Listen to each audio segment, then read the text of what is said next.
Hello again, Chris Lee and Chase Robinson of Southeastern 16, presented by FanDuel. We're here to give predictions on three SEC games this weekend. We will do them in order of kickoff, which is the following: Georgia State at Vanderbilt, followed by Southeastern Louisiana at LSU, and Sam Houston at Texas. So let's start in Nashville, where Vanderbilt is unbeaten, facing 1-2 Georgia State, a game that can be seen 6:30 Central on ESPNU. Georgia State, of course, upset Vanderbilt last year. The line on this one at FanDuel, 27.5 in Vanderbilt's favor as we do this, over under 53.5. Chase, what are you watching for in this one? Well, I mean, you mentioned the upset last year that I don't think anybody was expecting, because we saw Vanderbilt go out and beat Virginia Tech on their home field last year. And so, and then we saw Georgia State win that game. We were really confused. And then we saw what Vanderbilt was able to do the rest of the way. I was one of the ones in the offseason who didn't think that Vanderbilt was going to replicate what they did last year and moving into this year. And boy, was I wrong. Like, I am here to admit that I was wrong about Vanderbilt. I think this is a very good football team. To me, they've grown a lot in the offseason. They have really turned the corner in some spots. They did a great job replenishing their roster. And so I really like what Vanderbilt has. To me, they just need to keep the pedal to the metal. Like, they need to carry over what we saw in Columbia, South Carolina Saturday night, carry into this game, take care of business, and get ready to just put your foot on the gas for the rest of the season, because Vanderbilt staying healthy is going to cause some problems for a lot of teams this year. They did last year, and they're going to keep doing that this year. And to me, for this game, they've got to keep the pedal to the metal and just keep pushing through, take care of business, and stay healthy. To me, is a big thing in this game Saturday. Yeah, it's the most physical Vanderbilt team I've ever seen on the lines of scrimmage. The numbers so far are impressive. And keep in mind, this comes with road games at Virginia Tech and at South Carolina. They're averaging 40 points a game, giving up 10, 431 yards a game, giving up, 237, 7.2 yards a play on offense, giving up 4.2 defensively. They're averaging almost 9 yards of passing play. They're forcing turnovers on defense at over 4% of snaps. I think that the thing for them, Georgia State, of course, upset Vanderbilt a year ago.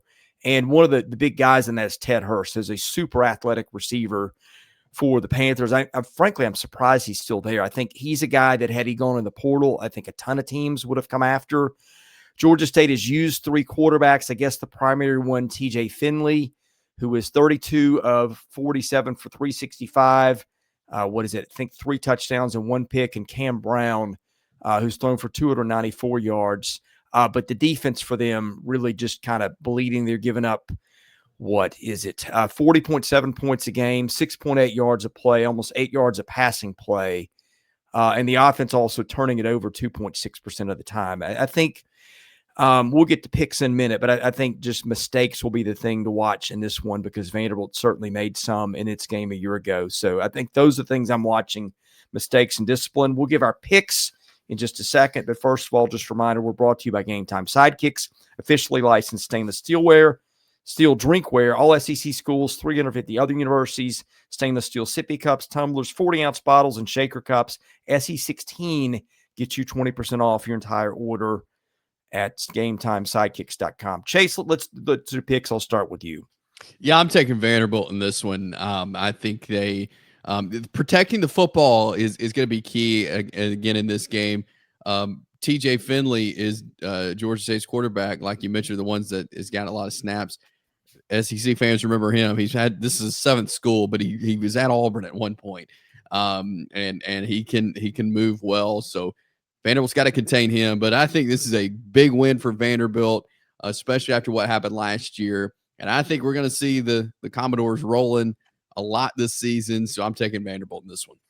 By the way, I gave the wrong stat for Finley. He's thrown 3 picks and 1 touchdown in 47 attempts. I had it backwards. I think that's the thing for Vanderbilt. I think that last year's game will serve them well. I don't think Clark Lee's had to spend a lot of time reminding them, you got to take these guys seriously.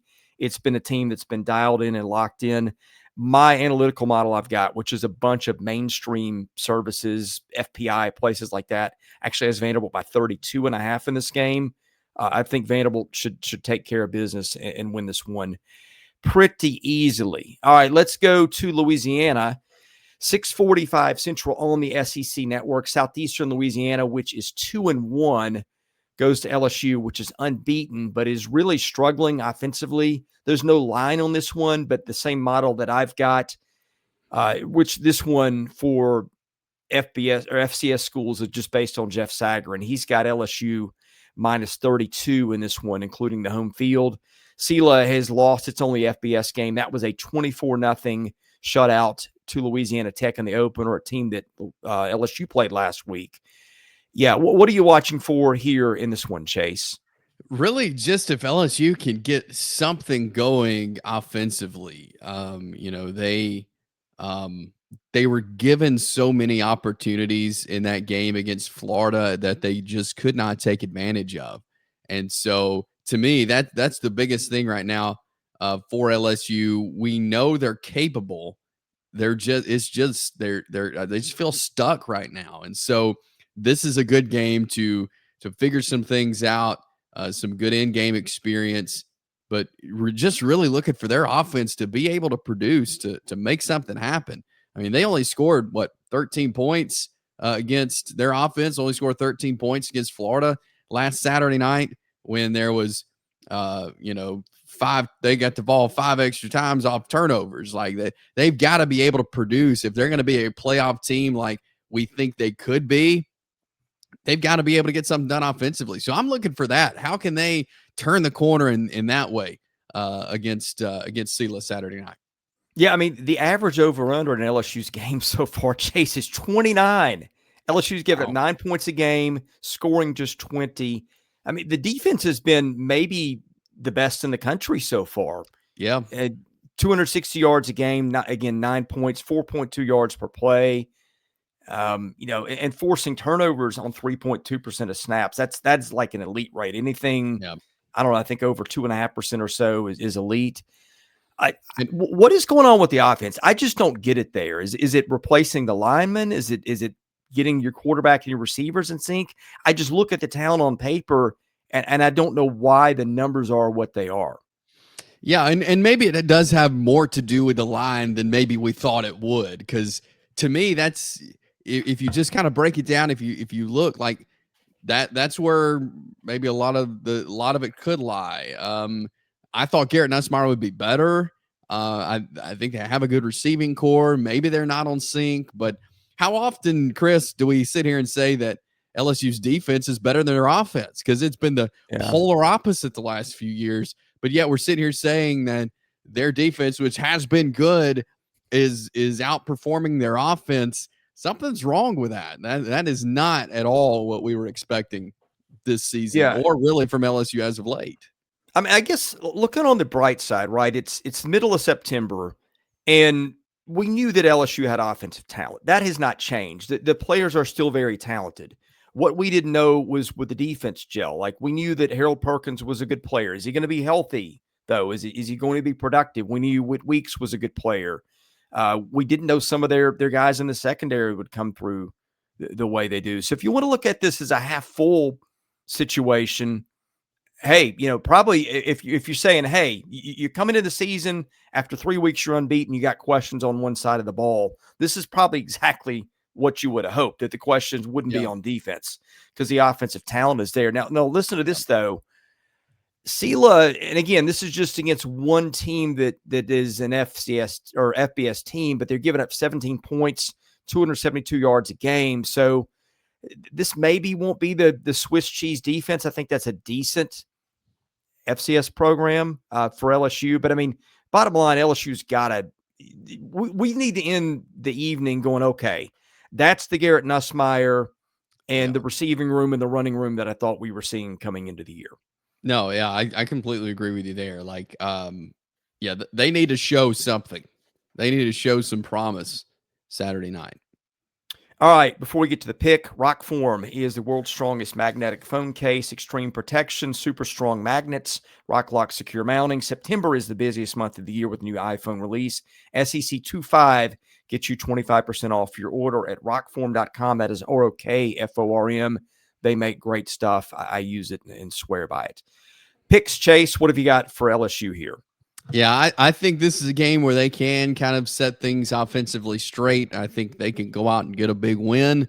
But it's because I think their defense is going to do what they have been doing and probably keep Seal off the scoreboard or maybe just a touchdown or something. So I think the defense gets it done, and I do think we see the offense turn a corner. They've got to wake up. This is their opportunity to do that. LSU, I've got the Tigers here. Yeah, I mean, this could be like a 41-0 type game where LSU doesn't have to put its foot on the gas, can just make some big plays with that receiving room and let the defense do what it does. And again, Sela's already been shut out once. So I'm with you. I think LSU wins this one big. Okay, this one, never in a million years did I dream this would be a game of interest. And you're saying, hey, Chris, the spread here between Sam Houston and Texas is 39.5 with an over-under 51.5. Here's what I'll tell you. I've watched Texas play a good bit this year. I have not seen the offense yet show up that I thought I'd see. And Sam Houston is awful. It's one of the worst teams in the FBS, but you've got a spread here of more points than the Longhorns have scored in a single game yet, Chase. Yeah, Chris, I mean, I don't even know what really to say and what the problem is with Texas offensively. It's not what we thought we would be seeing. You look at Saturday and just the amount of incompletions, the way that went, fans unhappy. Like there's problems here. Like I had Texas picked to go very deep in the college football playoff, but this is not what we were expecting, and it's really surprising. And again, you're right. Sam Houston is struggling this year. They're 0-3. They're towards the bottom of Conference USA, but Texas needs to prove something. They need to show something. They have got to be better offensively. This is for so much expectation, and maybe it was unwarranted expectation. But this is it's not. They're not doing what they should be doing to teams. They're not looking the way they should look. There's a lot of questions right now. I've got a lot of questions on what they're doing, but what they can do moving forward to make this better, because it's got to be better. Or they're going to be in. They're going to be in for something in SEC play if it doesn't. If some of this stuff doesn't get cleaned up. Well, and that's what I was going to ask you. Like, what do you do with Arch Manning? Because everybody's speculating, much to Steve Sarkisian's chagrin, that he's hurt. And a lot of people think, the grimacing, the different arm angles are indications of that. I can't help but think something is there. I mean, you could say, well, Arch Manning played light competition in high school, was overrated. Okay, fine. That doesn't explain missing 10 straight throws against a cupcake opponent. In my opinion, he can't be well. I don't know how you drop that far. Either that or his confidence has been shot. I just question whether, if he is hurt, whether playing him through this spot is doing him a service. If it's doing his team a service, it doesn't feel like it to me. Matthew Caldwell's your quarterback. He's thrown 2 passes all year. I'm very curious how they handle this situation here on Saturday. Do you try to build some confidence, or do you say, hey, maybe we got this game in hand with our defense if you can some early scores and give somebody else a shot? I would go that route. But like, I understand too, wanting Arch to be in there to get confidence, to figure some things out. But you look at their schedule, they have Sam Houston. They go to the Swamp and play Florida. That's a tough place to play. Then they've got their arch rival, Oklahoma. And then Kentucky, Mississippi State. Then they'll see Vanderbilt, Georgia, Arkansas, and then end of the season with Texas A&M. To me, you want to be healthy. They need to be healthy in that last part of the schedule. And I know you want to win every game and you want to put the best players you have on the field. But yeah, at what point do you say, okay, like we've got to be our best coming up in the next few weeks. So what can we do right now to make sure we are feeling our best? We are, able to get our best guys on the field. I don't know. And I see both sides of let's kind of have some confidence, but also see like we got to be at full strength. It's a tough spot to be in, I feel like. Yeah, I wonder if Sarkisian has backed himself in a little bit of a corner by not being. Yeah. I mean, and I get it. Maybe you don't want to say, "Hey, our quarterback's got a rib injury," and then you open her up to a pop in the ribs or whatever. But you can at least say, "Hey, man, maybe he's not 100%. He's trying to play through some stuff and gut it out. That way, you make him look like a little bit of a hero, I guess. Yeah. You take some pressure off him." I don't know. I don't feel like that's been handled well. I'm not the coach. I've never been in that spot, but just to me, it feels like maybe leaning into that a little bit instead of going at the media for it is your answer. But by the way, they've got a bye week before Florida. So to me, this is an opportune time to rest him. I think your hope here, if you're Texas, this is a defense that forces a ton of turnovers. I think they're forcing turnovers on over 3% of snaps, which was, I think, close to what Texas did last year. So that's kind of a staple of the defense. Texas is giving it 10.3 a game, just 245 yards. And Sam Houston's offense is nothing special. 21.7 points a game, 321 yards of total offense on average. The Bearcats have played 3 quarterbacks so far. I don't know if that's going to be a feature going into this one. And the defense, hey, Chase, if you're Texas, and the numbers are not good, 24 points a game, 5.4 yards a play. And by the way, the rushing attack is not going either. 4.5 yards of rushing play. That's not what we expected. Sam Houston's given up nearly 39 points a game and 442 yards. They have forced 5 turnovers. So you got to be a little careful. But I mean, this just feels like a spot of opportunity where your defense can, take care of some things, maybe get a defensive score somewhere, that kind of thing. Before we get your pick here, HOVI Dry Goods is your new favorite hat. Look no further than HOVI hats for new high-quality headwear with a great fit and unique designs. Bad beat team of the week, USC. That is in South Carolina. Gamecocks lost Lenore Sellers in a 31-7 loss to Vandy last week. Use USC at HOVI Dry Goods, as it's HOVI, drygoods.com. Get 15% off your entire order. Chase, picks in this one. Yeah, I mean, I take Texas. I don't think it's going to be a high-scoring game just based off of what I've seen from Texas offensively. I do think they do enough to get the win, but I don't think they're who knows if they even hit 40 points. I mean, honestly. Yeah, I'm thinking this is a 38-3, 41-0 type game. Again, the defense may get you points alone by turnovers and field positions situations. So I'll go with Texas, but it's really not the score we're watching. It is Arch Manning, because at this point, that is really what matters. All right. Thank you guys for watching these. We'll be here to wrap them up when we're all done. To catch that, subscribe to the channel and enable your notifications so you can catch us when we go live. We cover football, baseball, and basketball here at the channel. For Chase Robinson, I'm Chris Lee. God bless you. Thanks for watching. This is Southeastern 16, presented by FanDuel.